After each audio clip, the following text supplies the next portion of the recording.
Welcome back to another amazing episode of the Third Shield Pokemon Go PvP podcast. Guys, Premier Cup and Masters Leagues is here. And who is better than Ryan Swag himself to come on our podcast and give you the perfect guide for Masters League and Premier Cup. That's right, guys. Ryan Swag is joining us today to break it down for you and give you everything that you need to know about the Premier and the Masters League. So guys, watch this episode and take notes because I am really picking Ryan Swag's brain and I'm giving you everything that I got pulled out of Ryan. So guys, make sure to watch this. This is gonna be epic and it's gonna be really useful for you. Ryan, thank you so much for coming back to the podcast. I'm super excited to have you because on the audio version of our podcast, you had one of the top downloads of all of our guests. Oh, dang. And, well, hey, thanks for having me again here, Daniel. And not only that, but you are the person for the Premier Cup and the Masters League to talk about how to build the best team on the budget and all out when Stardust is not a problem. Yeah, absolutely. So what I was thinking, if the audience agrees, and I'm pretty sure they do, is we're gonna start out with Masters Leagues because everybody's anxious to get into it, and then we create some teams, we create some fun, and just pick your brain, and then we finish up with the Premier Cup. What do you think? That sounds good. We can dig into it, yeah. All right, so let's get started. So what I was thinking, number one question that I think everybody wants to ask is, and I did, and then you already told me the answer the last time we talked, is basically what you do if you have no legendaries in the Masters Leagues. Do you even have a chance? For the Master League, I would just go straight Premier Cup if you don't have legendaries, because one thing that was definitely like proven to me, at least with the last Master League, was that you basically need to have Dialga to really have a competitive chance, and then Melmetal itself is like super oppressive too, and that's a mythic Pokemon, so it falls under that umbrella. And even with Groudon, even though Groudon is a new, answer to both those Pokemon, it beats the old answers to those Pokemon like Conkeldurr and Rhyperior. So it becomes even more focused on the legendary Pokemon. I feel like if you don't have legendaries at this point, you absolutely want to go for the Premier Cup. That's like your chance, to just not get wrecked by Dialga every time. So let's say if in my case I have literally only thing I have is Mewtwo, nothing else. So so that's it, and it's maxed, meaning like 100%, which is awesome. But you allowed this. So what I did is, because that was my first raid I ever done, which was in September, and as soon as I got my Mewtwo, I was like, I don't really like this Psystrike. I'm gonna use Ice Beam. So I TM'd away the Psystrike on the Mewtwo without knowing what I'm doing. Daniel. Psystrike with Ice Beam. Like, what? Yep. So no Psystrike anymore. Is it two moved or? No, one single move now, and it only does Ice Beam, and it's 100%. I didn't know it back then. Process this, Daniel. What happened? Yeah. But anyway, so let's just think about this first. So the only option, literally, right now, if you don't have any legendaries or mythicals, maybe go out there, spend some Stardust, and trade with someone, lucky trades or something like that. But if you can't do that, then just go straight to Premier.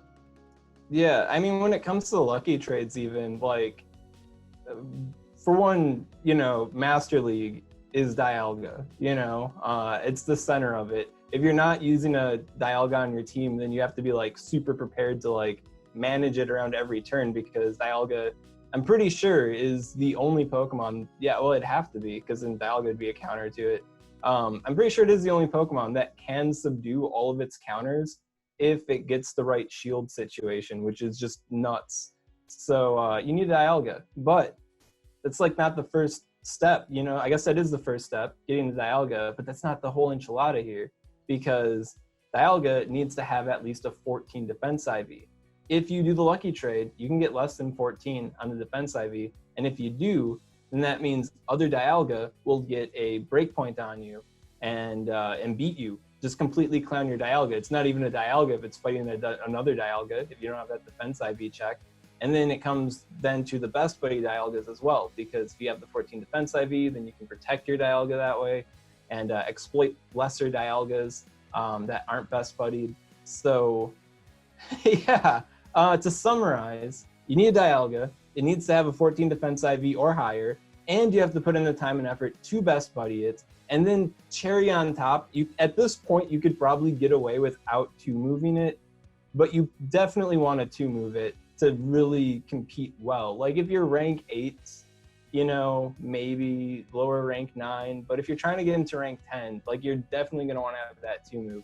And if you're trading for the Dialga in the first place, well, then you don't have the Dialga candy to power it up in the first place, let alone unlock the second move. So it sounds like I'm complaining, but it's definitely a lot. It's a ton of investment to even begin to compete, and you have to get lucky in the first place. And I guess at this point, finding somebody to trade a Dialga is going to be really hard because Dialga only appeared once. It was only a raid for like 1 month, like before PvP was even a thing. And how are you going to get one? Everybody wants one. So Premier Cup. Yeah. So it's kind of a nightmare. That's what you said is basically just, you already talked me out of Masters League, so that was easy. Right. But go ahead. Oh, yeah, no. But if you already have that, then Master League might just still be for you. But at the same time, if everybody who doesn't have that is going to go over to the Premier Cup, well, now you're trapped with everybody else who's on like your level, I guess, that way. So that could prove difficult. Yeah.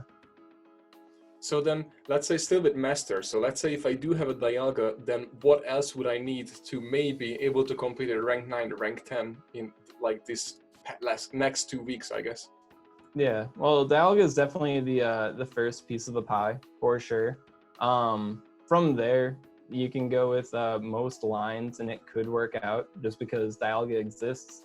You probably want to have at least something that can beat Dialga straight up. So a popular one for that is Melmetal. Another one is Togekiss, but you know Melmetal beats Togekiss. So up to you what you want to decide that way. Yeah, and we do have Zekrom and Palkia with the Aqua Tail, and then we do have Groudon as a new threat. And I guess as far as Groudon being a new threat, it is really powerful. It's better than the old counters to Dialga, if that makes sense. So it's got more plays that way. So I think Groudon will be around more. But Groudon does have a massive weakness to Dragonite and Kyogre. Kyogre gets subdued by Dragonite. So I think Dragonite stocks are going to be rising up in that respect. And also at the same time, I think Togekiss stocks are going to be rising up. But if those two are getting better, then I guess Melmetal gets better. So it's going to be interesting to see how things turn out. Like, in one sense, we do have these new players. It could be a slightly different meta than what we experienced in the last season. But I think the way the power balance is, I think we're going to see a lot of the same, I guess, as far as the meta goes, just with Groudon thrown in instead of Rhyperior or Conkeldurr for that instance, because it does that same idea, just better. Yeah, so I guess as far as what team members that you'd want to have with your Dialga in the Master League, it depends on if you're leading with it. If you're leading with Dialga, then you're going to have stuff in the back that can respond to Dialga's counters. And if you're not leading with it, then you'll want something that could benefit from you swapping in a Dialga to take care of the threat that it can't handle. So, yeah. That's so all that. If there was no Premier Cup, I would probably just log off for the next 2 weeks because I don't think I have any chance right now in Masters. I tried. I really like last season. Like I have a Dialga. It's the best buddy, but I didn't have the rare candy to power it up and to move it. So I was just clowned by myself. But so I tried a Dialga-less team, and I had some victories, but it was just mostly defeats. It was awful, just massacred. Yeah. Yeah, that's how it was mine too. So great. Okay, so then now that we talked about this, one thing that I wanted to ask you is, how do you say it? Ho-Oh, right? Yeah, Ho-Oh. So Ho-Oh. So is it even used or usable if it doesn't get I don't know, like Sacred Fire, what do you call it, or Fly Move or something like that? Because right now it's unusable, right? Yeah, right now it's absolutely unusable. I think it could get better in the future if it got the right moves because it is a sub-fire type Pokemon. Togekiss keeps a lot of Pokemon out of the Master League, because if you can't handle it in the one shield at the very least, then what are you doing against Togekiss? And then Togekiss can two shield most things. Yeah, and I talked about this a little bit a millennia ago when we were thinking about Aeroblast Lugia, and how Aeroblast, if it was enough for it to overcome Togekiss, then Lugia could exist in the Master League again. It used to be really good, but the meta changed, you know? And if Ho-Oh were to get something that could, like, I guess make it viable against other threats along with Togekiss, because it already has, Steel Wing, it's already a fire type. So if it were to get something that could allow it to fight other stuff, I think Ho-Oh could maybe become good. That's good to know, because I really wanted a Ho-Oh, or Ho-Oh, can you say it? But I figured I can't use it for anything as of now. But if it got Sacred Fire, and Sacred Fire was like relatively low energy cost, to the point where it could manage Melmetal fairly well. Like if it was a dicey matchup, but not just it getting clowned by Melmetal, I think that would be enough for Ho-Oh to be a decent contender. That's a good point. And then, so nobody should use Ampharos in Masters League, right? No. I love Ampharos. Ampharos is the Ultra League god for sure. That nobody gives respect to the sheep there, but not in Master League. No, not happening there. That's what I wanted to tell you. So before we started, is that Ampharos, when you did that video, last season, by the way. Yeah. So season 2, right? No, season 1. I did the OG Ampharos video in the preseason. Okay, preseason. So in preseason, oh my god! So I watched the video, and that's when I started PvP. So I didn't know anything about it, right? So I saw your video somehow, and I was like, oh, I need to get an Ampharos, and I win every single battle. So I get in my car, and actually it was lunch break. I took 2 of our employees for lunch, and then on the raid, it popped up a Mareep, popped up for raid.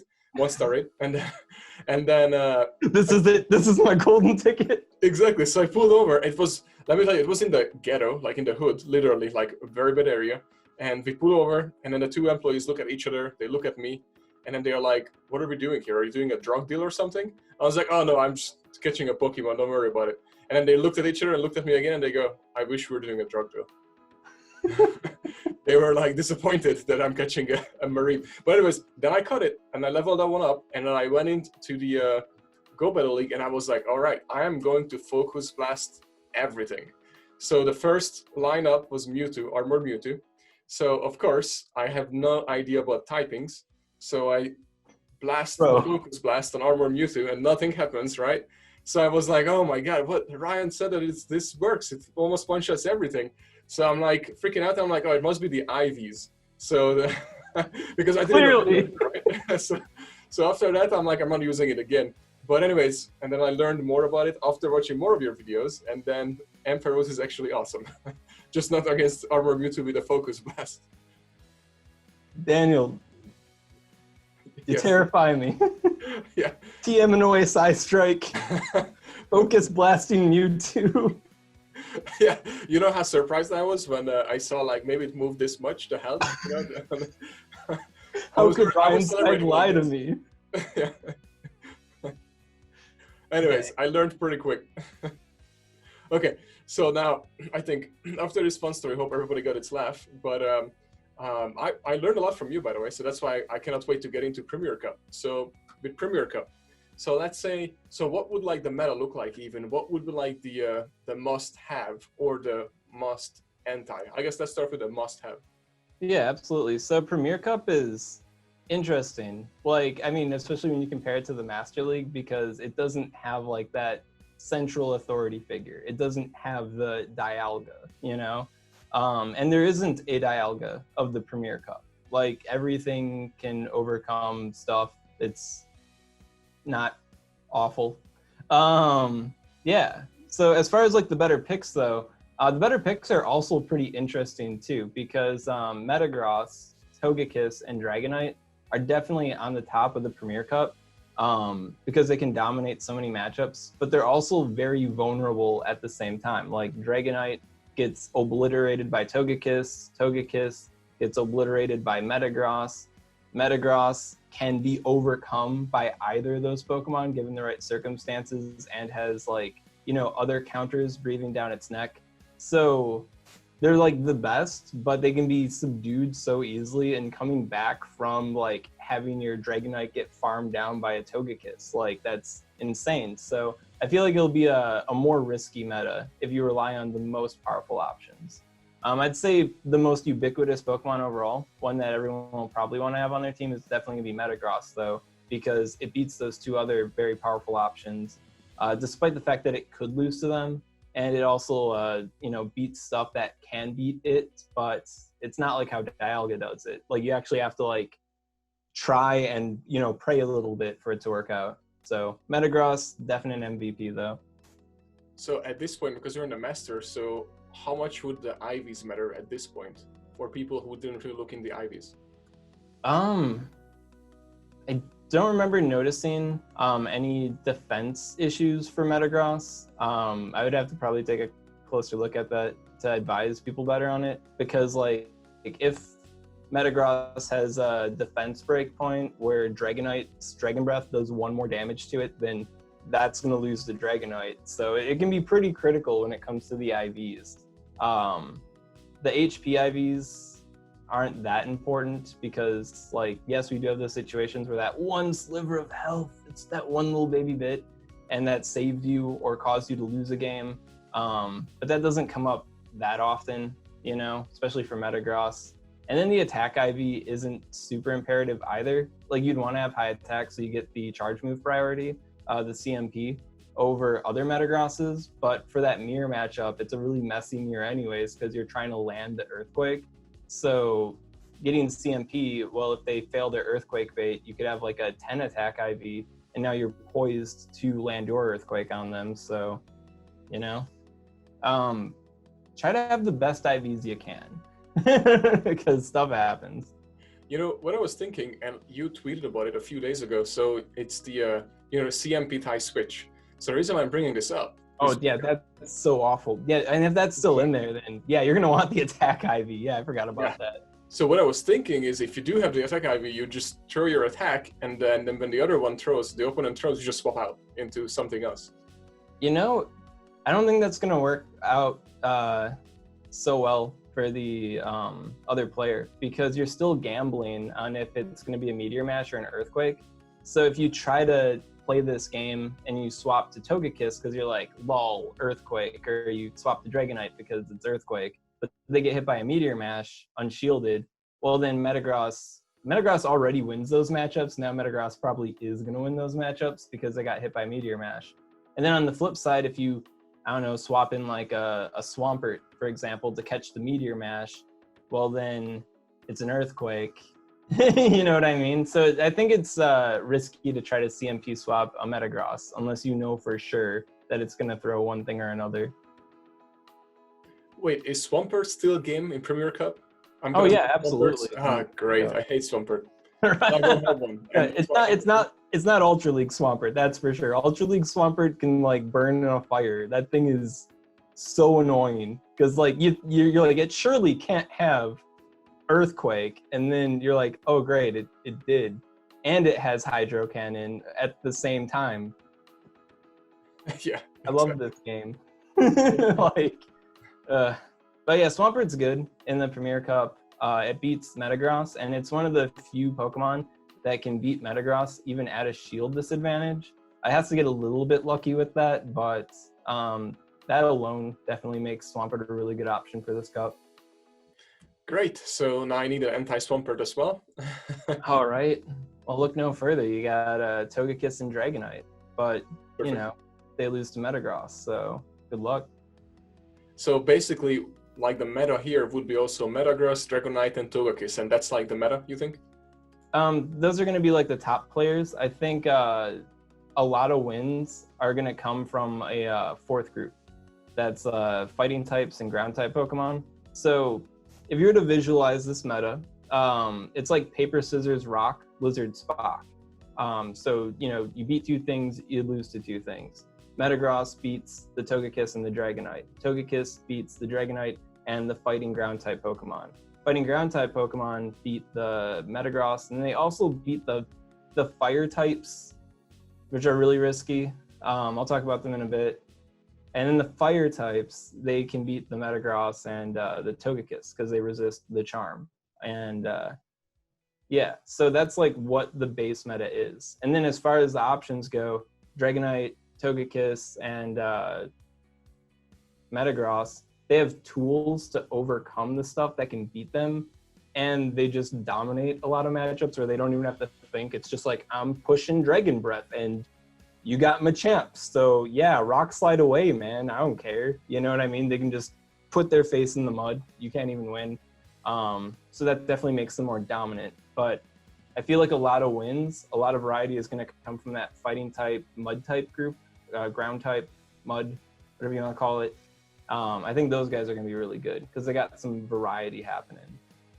So would Rhyperior and Lucario is something that would have a gameplay, you think? Rhyperior, absolutely. Rhyperior is tricky, man. I think Rhyperior will be really tricky in this cup, and I think a lot of people are going to get a lot of wins off of Rhyperior because you have the mud slaps, you know, so that just slaps so many things. And you could like do that thing where you swap in and you fast move something down so you get that energy lead. So I think there'll be good opportunities for dynamic gameplay that way, getting you closer to that Rock Wrecker. Rock Wrecker wrecks Togekiss and Dragonite, so they don't want to get hit by it. In a straight matchup, they won't, but in an uneven matchup, they could. So I think Rhyperior is going to be very threatening with that. Lucario, on the other hand, though, I don't know. I don't think Lucario really has enough. I think the main selling point for Lucario in the Master League is the fact that it's a fighting type that can beat Dialga and then also have Shadow Ball, so it's not clowned by Giratina like the other fighting types are. Here, you don't have Giratina, you don't have Dialga. So, you know, your Dialga, I guess, is going to be Metagross. And while you do win that matchup, Metagross just has to land one Meteor Mash and it's lights out for it. Even though you resist it, it's just that strong. Lucario's too flimsy. Yeah. Machamp, though. Machamp could be cool. Okay. I think Machamp has more play over Conkeldurr in the Premier Cup. In the Master League, you wouldn't really want to use Machamp because Conkeldurr has the stats to actually do the job against Dialga consistently, where Machamp doesn't. But here, Machamp is faster than Conkeldurr, so then it can overcome Conkeldurr. So why would you want to use Conkeldurr when you could use Machamp? Yeah. And the final Pokemon here that's going to be viable, since that's basically the whole group, is Garchomp. And yeah, Garchomp can beat a lot of the fire-type Pokemon. It can beat the Shadow Punch Gengar by just using Sand Tomb, so that makes it threatening in its own right. And then if you have the Outrage, you do have the opportunity to maybe beat the Dragonite. So yeah, go Garchomp. So that's perfect. Actually, you brought it up because I totally forgot about my favorite Pokemon, which is Hunter, then eventually Gengar. So Gengar, does Gengar has any game and before and after the Community Day move? Oh, before, absolutely not. But after, yeah, because it's got Shadow Punch, so it can do the Shadow Punch bait. So Gengar falls in with the Fire-type Pokemon. So the Fire-type Pokemon in this, pentagram of stuff beating stuff handles the Steel types and the Fairy types. And because it's Poison type, it resists Charm, right? And so that's what the Fire types do. So super effective to Metagross. So Gengar, he's with the Fire types. They're buddies. Thing is Gengar typically loses to the Fire-type Pokemon, which is unfortunate for it. And Gengar can't tolerate Togekiss in the two-shield situation, which is kind of like a death sentence in a way. That said, Gengar does have Shadow Ball, which nobody wants to get hit by Shadow Ball except for like Snorlax. And yeah, so I think that's going to be a big selling point because it can just straight Shadow Punch the Metagross because, Ghost to Psychic. Super effective. And then coming off of that, you could maybe Shadow Ball something. So I think Gengar will be threatening, but definitely more on the niche side because it's very fragile. Yeah, it's literally using a Hunter, but so almost like a little bit worse at this point. Yeah. But, meaning, in the Great League. But what I was thinking is, so what would be like a cheap team that somebody could put together from like old Pokemon, and if they don't have much Stardust, something that they could, just to like, get through these 2 weeks without losing too much points besides, logging off. Yeah, absolutely. I think Metagross is a super ubiquitous Pokemon that most people should have amped up with the Meteor Mash already. Actually, today I was going to start working on polishing off a lot of my Master League Premier Cup content, and I think there also could be a place for Psychic Metagross instead of Meteor Mash, because a lot of stuff you're KOing isn't weak to Meteor Mash. It's Meteor Mash hurts them more than Psychic would. But I think Psychic could be enough if you're truly desperate and you already have a Metagross powered up without Meteor Mash, I guess. But anyway, yeah, Metagross, really dynamic, so I think that'd be a really good option for a lot of people. And then as far as like a pure budget perspective goes, I guess Togekiss, because Togekiss just has so many matchups where you're like, I use 2 shields and you can't do nothing. Oh, your Metagross came in, I'm gonna use Flamethrower. It didn't shield it, I could maybe win now. So I think that'd be a pretty easy one for people to utilize. And then beyond that, I guess whoever they want to lead with and how they're going to back it up, you know, you back it up with Magnezone. So I have like a double steel strat. Magnezone's one of the top electric type raid attackers, so you get utility out of it that way. You could go for Dragonite and just go for the rock paper scissors team, if you will, the RPS, and just hope that you don't lose the lead and lose the switch. So a little bit riskier, but probably a bit more of an absolute win if you line it up right.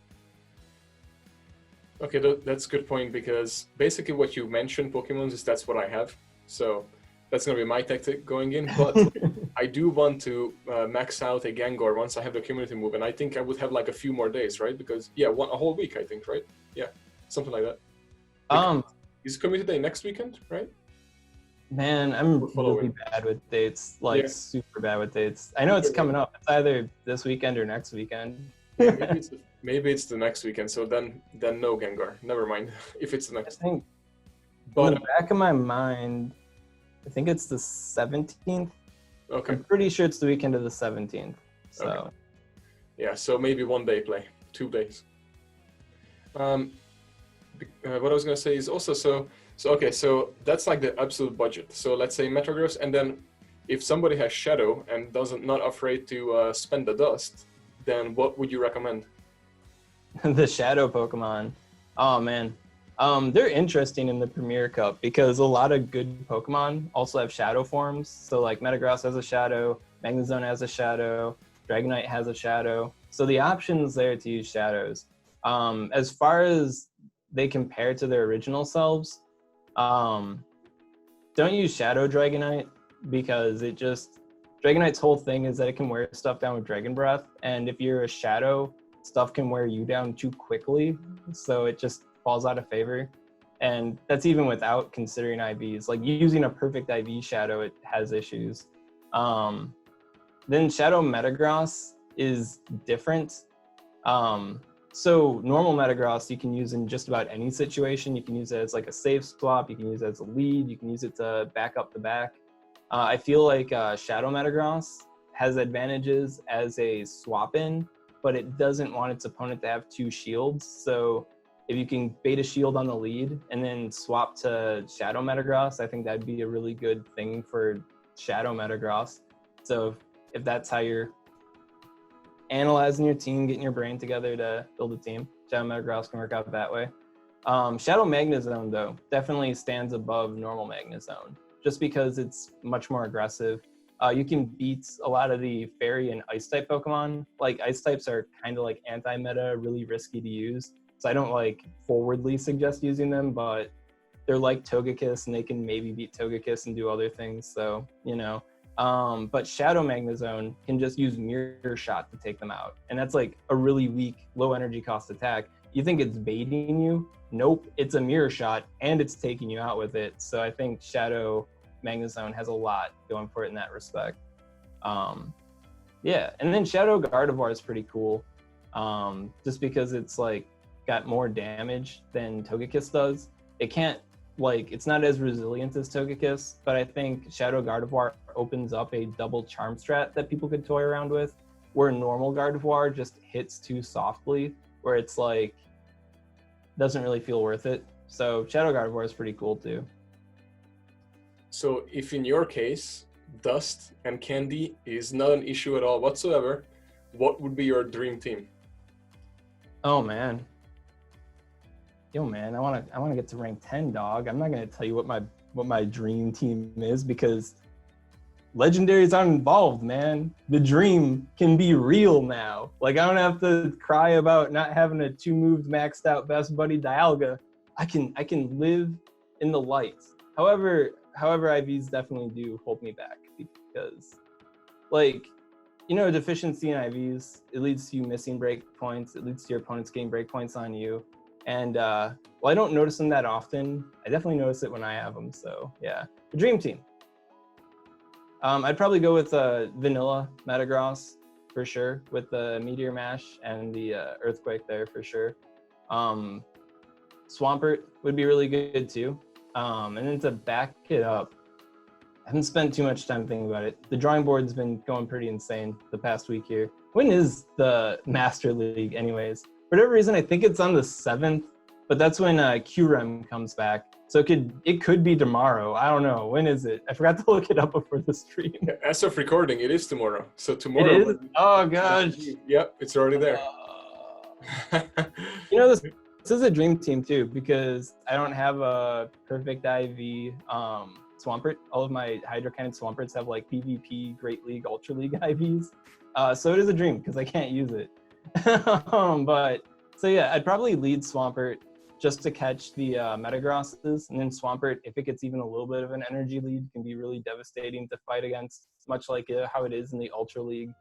And then in the back, maybe a Shadow Magnezone would be pretty crazy for the end game, because Swampert can take out a lot of the other ground type, fighting type Pokemon, especially if it has like a energy lead or shield advantage.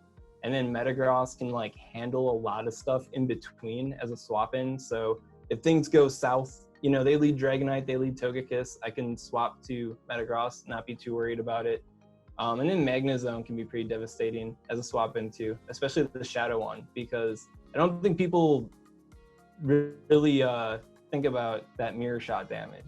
Like, I know Wild Charge is crazy. You don't want to get by a Wild Charge, you know, but even letting those Shadow mirror shots through, if you don't have resistance, they're gonna do a pretty big number. I can't look up my old tweets again. I wish I wrote this stuff down in like Word or something. But there's a lot of situations where, like, if Dragonite was up against Magnezone, Dragonite can beat Magnezone if it doesn't bait right. You know, things don't work out for Magnezone trying to land the Wild Charges. But Shadow Magnezone, even if it lands some of the mirror shots, that extra damage is enough for it to still potentially overcome the Dragonite there. So, yeah, I think Shadow Magnezone would be a dream team Pokemon. Yeah.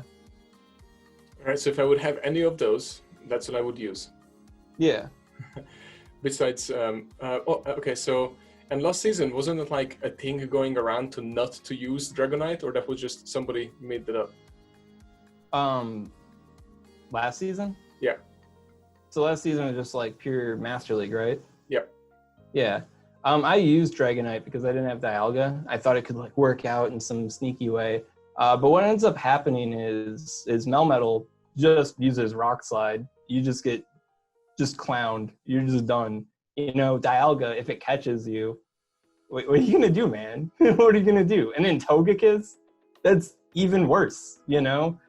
So yeah, using Dragonite was a really bad move, but I didn't really have any other moves to make. Yeah, you don't want to use Dragonite Season 1, at least, in the Master League. Nowadays with Dragonite, in the Master League, I think it definitely has some more play because it just dominates Groudon.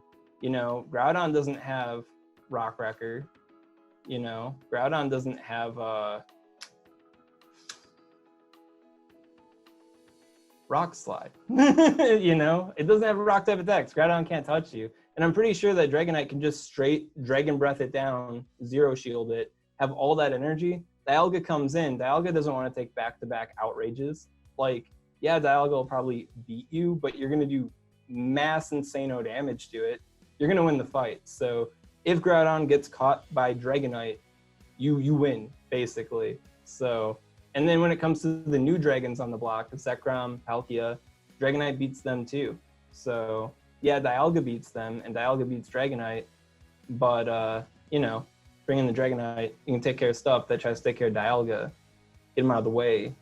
Dialga can mow down. So that's what I was gonna lastly ask you. Basically, is that Zekrom, right? So I go with Zekrom. I don't know what the official pronunciation is though.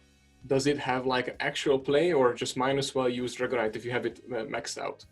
Yeah, no, Zekrom's pretty cool in the Master League. Yeah, because, oh man, I gotta remember the specific stuff now. Like, I don't have all the simulations memorized like PV Poke does.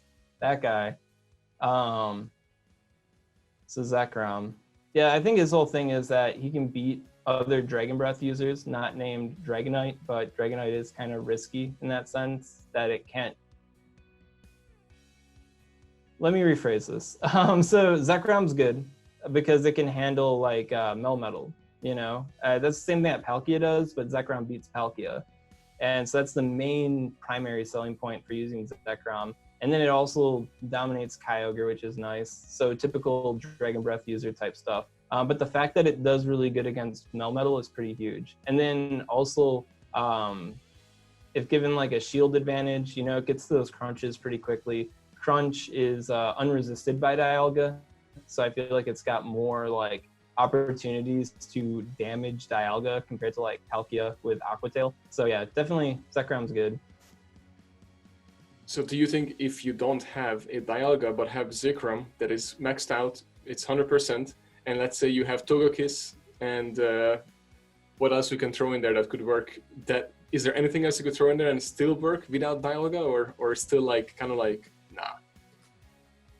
Like I imagine people can win without Dialga. Like I won matches without Dialga. I also like dropped like 400 ELO trying to do that because like you'd win a little bit and you'd see that light and you'd be like, finally, like this can happen, and then no, you get 5-0, you get 05, 05, 05.